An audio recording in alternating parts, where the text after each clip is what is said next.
Good morning and welcome to our Sunday service. My name is Jayanti, Nayaswami Jayanti to be exact, and this is Nayaswami Bhavani, and it's our great blessing to share Sunday service with you. This topic, the redeeming light, it's interesting. It seems like almost every year I get the opportunity to do this one. Wonder if Master's telling me something. Anyway, we're all familiar with light. Right? We have light in here. We have sunlight. We have lights in our home. We had the light of the fire at the fire ceremony. We all know what light is, at least on some level. We understand it. We know that light, scientists tell us, is actually just a form of energy. And it's the underlying pinnings, if you will, of the entire universe. But what makes that light redeeming? And what exactly is redemption? Webster says that redemption is any change that makes us better in some way. I think the classic example that I could give that is the clearest one in my mind, and it was very clear to me when I was a child and first heard this story, is the story of Saul of Tarsus, who was a persecutor of the early Christians. He was a Jew himself, but he thought the Christians had gone way off the deep end and they were really a threat to the kingdom of Israel. And so he took it upon himself to be part of the persecution of these people. And he'd been doing this for some time when he was given the assignment to go to Damascus. And he had letters to present there to round up the Christians and essentially bring them back and continue the persecution. But somewhere along the way, on that road to Damascus, Saul was struck, if you will, by an act of redemption from God, which came to him in the form of divine light, and also the voice of God, the voice of Christ, saying, "Saul, Saul, why do you persecute me?" And he's, what is this? And he said, Lord, Lord, what do you mean? Why do you persecute me? And in that moment, Saul was completely redeemed. He was completely changed. And he went blind as a result of that intervention. And for 3 days, he couldn't see, and he had to be led around. And it wasn't until the third day that he was able to open his eyes and see again, by which time he was completely changed. Now, I think that's one of the clearest examples in all the scripture of how someone is immediately redeemed who was quite the villain prior, and now all of a sudden is completely changed. I'm sure there's many other stories, but that one came really clear to my mind, as did a few others, but that one, as a child, that one really struck me. So what is redemption? Changing for the better. On a lighter note, Hanuman and I have been watching a mystery show on Netflix, which is a BBC production, and it's a real interesting twist on a mystery show. The title of the show is Father Brown. Father Brown is a Catholic priest and part-time sleuth. He's actually a detective, and he's very, very intuitive and very good at it, much to the chagrin of the local inspector and the police department, because Father Brown tends to arrive at the conclusions before the inspector does. But there's something very, very touching that occurs in the show. And for those of you who may have seen it, I saw you smiling, you must have seen it, is that the reason Father Brown is such a detective is because he is taking care of his flock. And to him, anyone that goes astray, for whatever reason, whoever they are, it doesn't matter. They're part of his flock. And he wants to get to them so that if they're guilty of something, he can tell them, if you ask God for forgiveness, and then you confess what it is you've done to the police, if in case it's something they've broken a law, or in many cases a murder, you can ask for forgiveness and you will receive redemption. It's really a delightful show. If you like mysteries, it's really kind of fun to watch. But I was very, very touched because I really felt like in some way Divine Mother had put a real element of sweetness in what would otherwise just be a detective story and, not at all that interesting. But that is always Father Brown's first choice. Forgiveness, redemption. And that's the only reason he does all of the things that he does, and it gets quite involved and characteristically mysterious. But, and in fact, I've told Hanuman I don't think I ever want to live in the UK because they have so many murders there that for such a small town, then they must have one a week. But anyway, it's a very sweet story. So there are many, many references to the light in the scriptures, in the Bible. There's over 100 references using the word light, depending on which version of the Bible you read. King James Version, there's over 100 of them. And it's really interesting that so many saints also have experienced and talked about their experience of the light. And if the light is redeeming, which we are told in the scripture it is, and the saints who have experienced it have certainly been changed forever, why is it that we can't see it? Earlier in the Bible it talks about the light shineth in the darkness, but the darkness comprehended it not. I mean, if you think about that, what does that mean? Have you ever known light to shine into a dark room and it not change the darkness? I mean, what does that mean? And Swamiji Kriyananda explains that darkness is our state of ignorance, our state of delusion. So if you're really in delusion, you won't have any sense of what the light is, even if it is trying to shine. That light shines on us all the time, internally. But you won't have any awareness of it because the density of your consciousness would be like moving through a very dense fog. The sun may be shining out there somewhere, but if you're in a dense fog, you can't see it. You may have a vague sense that there's more light in one direction than the others, but you won't really see the light because of the density of the fog. Another analogy that Swami uses is it's like the light from the sun trying to penetrate the depths of the ocean. If you're only a couple feet under the water, the light can be very, very intense. But as you move down to lower depths in the ocean, the light becomes more and more diminished. Now the light's still shining, but it can't be seen. So our job then is to refine our consciousness. And we do that, of course, by meditation and by Guru's grace.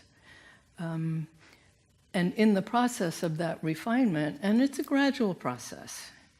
There are stories in autobiography and in the path where it's talked about disciples who wanted ecstasy so bad that they asked for it from another disciple. There's a couple of stories like that where they asked for it from another disciple, and that disciple, in error actually, gave them a touch of ecstasy.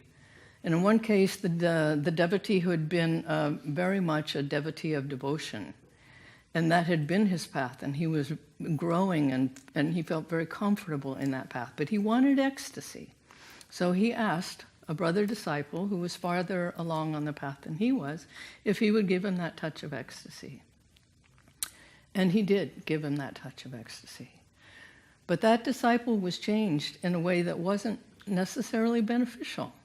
He wasn't ready for that experience of ecstasy, because he had in that moment the experience of cosmic consciousness, and that was very, very abstract and very, to his mind, seemingly cold. Even though it was probably blissful in the moment, when he came back, he found that he had trouble being devotional.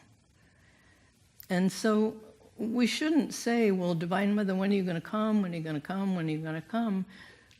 As long as we're doing our part, which is daily meditation, doing our practices, Kriya, Hangzal, whatever your meditation practice is, that we are moving steadily forward. And we just have to have faith that master and all of the masters are giving us their blessing, and that we are moving forward at the rate that we're supposed to. And gradually in meditation, as we get calmer and more centered and more focused on that light at the spiritual eye, then eventually the density of consciousness will be diminished, and we'll be able to see the light shining clearly. As Jesus said, "If therefore thine eye," and he was talking about the spiritual eye, "be single, thy whole body shall be full of light." Pretty incredible promise. So if you haven't experienced a spiritual eye in your meditations, fear not. Your meditations are still working. You're making the progress, the refinements that Guru's asking you to do. It's interesting, Yogananda said, "I can help you most through the practice of the techniques." So it's not something that outside the techniques he couldn't help us, but he's saying it's through the techniques that he can help us the most. So whatever practices we are doing, those are very, very important, because he can work through that. He can meditate through us when we are practicing the techniques. And in that way, he can change our consciousness. You know, the word guru means dispeller of darkness. And that's what Yogananda is to all of us who are his disciples. He dispels that darkness of delusion and opens us up to the light. It's always interesting to me how Swamiji pairs the affirmations with the readings. One could say, well, what has non-attachment got to do with experiencing the light? But I think it's only when our hearts are completely free of all attachments to our body, attachments to all the wonderful self-definitions we've accumulated. I remember Swamiji one time said that we are all bundles of self-definitions. We're fathers, we're mothers, we're daughters, we're sons, we're cousins, you name it, fill in the blank. And then there's the professional ones. I'm a teacher, I'm a nurse, I'm a, whatever it is. We have all these self-definitions. But Master tells us that's not who we really are. We are children of the light. And if we continue to affirm that and embrace that light, then the light has the power to change us. And like Saul of Tarsus, change us forever. In the autobiography of a yogi, Master talks about his meeting with Ananda Ma. And he said that his experience was immediately, Ma came up to him, she put her arm around his shoulder, put her head on his shoulder, and he said instantly he knew her state of realization, which was very, very, very high. And to have that awareness, to be that aware, and yet Anandamayi Ma was illiterate. She didn't have any formal education. She didn't have any formal spiritual training in that lifetime, the last lifetime. Obviously, she must have had it in another one. But she came in with that degree of realization. She would instantly practice mudras as a child, and the family would, what is this? She was not a normal child. And yet, she could relate to all of the pundits in India on any topic of scriptural or text of the Gita or the Vedas, eye to eye. She could tell them. In fact, they often would seek her out and ask her advice. What does this mean? What is this interpretation? Because she had experienced that redeeming light, and that redeeming light had changed her consciousness and expanded it such that she could perceive all truth. That's what we're all on the path to receive, is that kind of degree of receptivity, opening of the heart, that we can experience that light. And it is very, very real. Many, many saints have experienced it. When Yogananda went back to India in 1935, he stopped in Bavaria, and he was seeking out a particular Catholic saint that he wanted to visit, Saint Teresa of Bavaria. For those of you who've read the autobiography, you know the story well. But it was very interesting that the saint, in fact, the people from the church who were trying to protect her didn't even want to tell Yogananda where she was, and didn't want him to bother her. This Hindu, strange person didn't want him to be bothering Saint Teresa. But Saint Teresa said, no, I want to see the man of God from India. And so Master got to visit her. And she was someone who for 30-some years had not eaten anything or had anything to drink. The only thing she put through her lips was the communion wafer every day. But she had learned to live by God's light. Master even asked her, well, can you show me how to do that? Oh, no, God has not asked me to do that. Of course, he did know how to live by God's light, but anyway, it's saint after saint after saint has talked about the experience of that great light. We have language in our English language that addresses some of these things that we know intuitively. Then came the dawn, the light at the end of the tunnel. Enlightenment. It's interesting that the word light actually has two meanings. It means the light, the spiritual light, sunlight, and it also means not heavy. And I think we can understand that better if we read about those saints who have had the experience where they levitate. There have been a number of saints that in the Catholic Church, because they were kind of an embarrassment to the church, they would actually tie them so they couldn't go too high and drift off. Saint Joseph of Cupertino had that experience. I think Padre Pio probably did, and many others too, that learned to levitate. Well, what made them so light? The lightness of their consciousness. There was simply nothing to hold them down. They had no more gravity because their consciousness was so light in their great love for the divine. Pretty incredible experiences. Yogananda says in the AY, in the chapter on the law of miracles, a yogi who through perfect meditation has merged his consciousness with the Creator perceives the cosmical essence as light. To him, there is no difference between the light rays composing water and the light rays composing land. Free from matter consciousness, free from the 3 dimensions of space and the 4th dimension of time, a master transfers his body of light with equal ease over the light rays of earth, water, fire, or air. Long concentration on the liberating spiritual eye has enabled the yogi to destroy all delusions concerning matter and its gravitational weight, and thenceforth he sees the universe as an essentially undifferentiated mass of light. A lot of light. Master also talks about in the AY some other experiences he had. We heard in the reading today the early experience he had where he was healed by the light when he prayed to Lahiri Mahashaya, when he was essentially on his deathbed.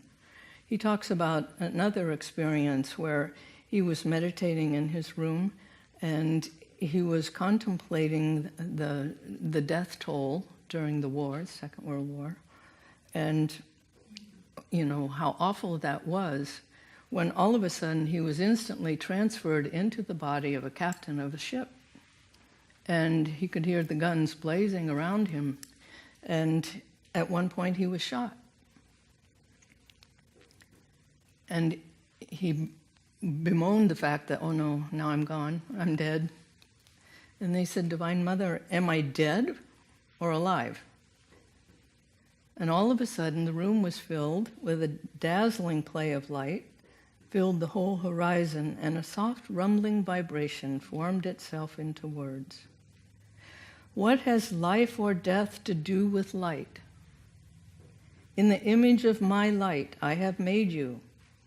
The relativities of life and death belong to the cosmic dream. Behold, your dreamless being. Awake, my child, awake.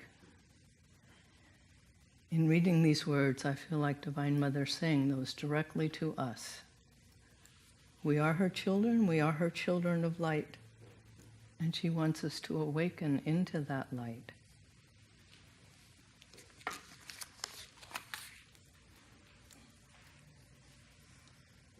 In the Bhagavad Gita reading today, for whom that darkness of the soul is chased by light, splendid and clear shines manifest the truth, as if a sun of wisdom sprang to shed its beams of light. Also in the Gita in chapter 20, stanza 12 and 13, it says, the inner light is supremely effulgent, brighter, it states later in the Gita, than 1,000 suns. Yet the inner light is not hurtful to the eyes. It is only thrilling to the soul. The soul knows it is itself that light, as when one hears Om, one knows he is himself that cosmic vibration. As the Om vibration plays upon the harpstrings, so to speak, of one's very being, so also the light thrills one's consciousness with the awareness that it is light. The light of knowledge and the light of understanding are no mere figures of speech. Yogananda also said, you can't drive out the darkness with a stick. So even though we're not fully bathed in that redeeming light yet, we can only get there by opening our hearts and being receptive and feeling that great love for the divine. In Promise of Immortality, Kriyananda talks about when the ego is finally, when you let go of the ego and there's no longer your attachment there to the ego itself. Some people would fear that. Well, then who am I if I'm not who I think I am?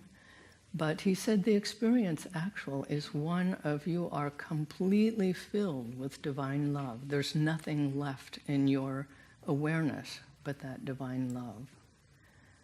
Pretty wonderful promise. He also says, eventually, by deep inner communion with the divine light, the darkness will be banished from your consciousness. When at last it vanishes, it will leave you forever, as though it had never been. I'd like to close with another reading from Whispers from Eternity. A million salutations at thy petaled feet, O lotus of light. A million salutations at thy petaled feet, O lotus of light. I pour out my heart's love before thee. I pour out my whole being. I offer all the fragrant musk of my soul at thy feet of omnipresence. O precious blessed one, pipe the song of thy bliss in the dark bower of my heart. I am thy very own. Ever shall I be thy own. I will laugh at all dangers, for thy protecting love fills the golden chalice of my constant remembrance of thee. I cast every earthly passion and pleasure into thy sacrificial fire as an oblation of my devotion to thee. In thy blessed light, I will illuminate all shadows and expose as illusory my imaginary fears. In thy radiant light, I will awake and remain awake forever, entranced by thy thrilling, omnipresent bliss smile through all eternity. May thy love shine forever on the sanctuary of my devotion, and may I be able to awaken thy love in all hearts. O make my soul thy temple, make my heart thine altar, and make my love thy home.